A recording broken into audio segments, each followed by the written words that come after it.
Hello नमस्कार साथियों। स्वागत है आपका आपके अपने चैनल माई स्टेनो वॉरियर्स में। शुरू करते हैं रामधारी खंड 2 प्रतिलेखन 100 शब्द प्रति मिनट।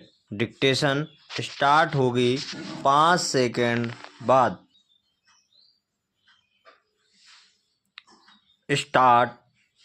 भाइयों, भूगोल, पर्वत और समुद्र ने भारत के स्वरूप का निर्माण किया है। कोई मानव संस्था इसके आकार को बदल नहीं सकती और ना ही इसके अंतिम लक्ष्य में बाधक बन सकती है। आर्थिक परिस्थितियों और अंतर्राष्ट्रीय मामलों की लगातार मांगों के कारण भारत की एकता और भी आवश्यक हो गई है। भारत के जिस चित्र को हमने अपने दिलों में संजोया है, वह सदा हमारे दिलों और दिमागों में रहेगा।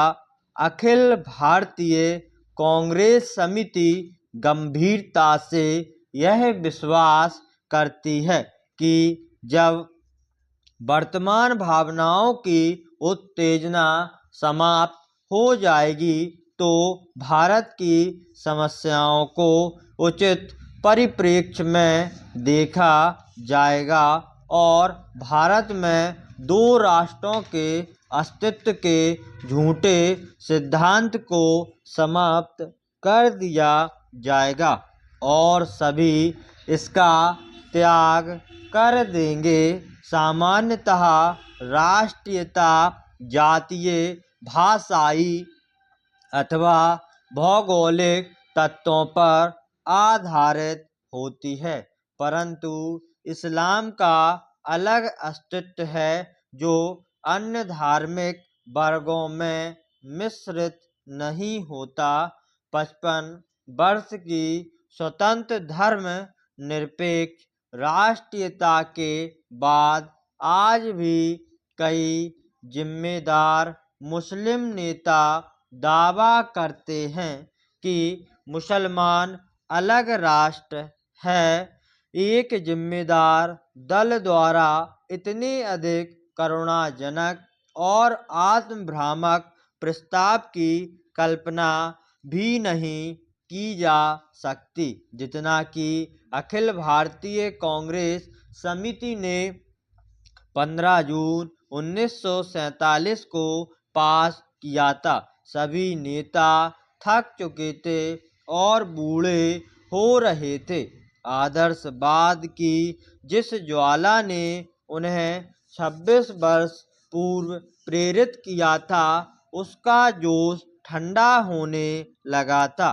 कांग्रेस का विकास सदा ही बदलते नेतृत्व के माध्यम से हुआ था, परंतु पिछले 25 वर्षों में वही नेता कांग्रेस की सत्ता संभाले हुए थे। उनके व्यक्तित्व और उनके त्याग ने उनको जो ख्याति प्रदान की थी, उनको जो बल प्रदान किया था, उसको कोई युवा नेता चुनौती देने का साहस नहीं कर सकता था। विभाजन के विरोध में केवल एक ही स्वर था और वह था गांधी जी का, परंतु वे भी बहुत बूढ़े हो गए थे और उनका स्वास्थ्य भी ठीक नहीं था। उन्होंने अखिल भारतीय कांग्रेस समिति से प्रस्ताव स्वीकार करने के लिए कहा। यदि वे नई कार्यकारिणी समिति और नई अंतरिम सरकार के लिए नए नेता नहीं चुन सकते।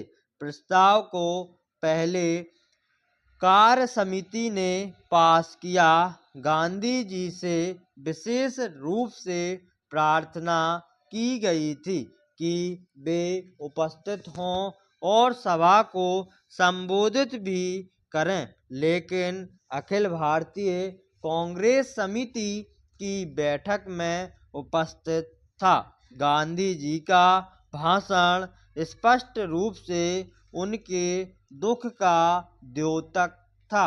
उन्होंने कहा कि उनके विचार सर्वविदित हैं, फिर भी उन्होंने अखिल भारतीय कांग्रेस समिति को प्रस्ताव पास करने की सलाह दी। उन्होंने कहा कि अखिल भारतीय कांग्रेस समिति को इसे रद्द करने का अधिकार है, परंतु किसी ने इसका उत्तर नहीं दिया। उस समय ब्रिटेन भारत से चले जाने के लिए और अपनी साम्राज्यवादी धाक छोड़ने के लिए बहुत उत्सुक था। अब यह बोझ उनके लिए बहुत भारी हो गया था।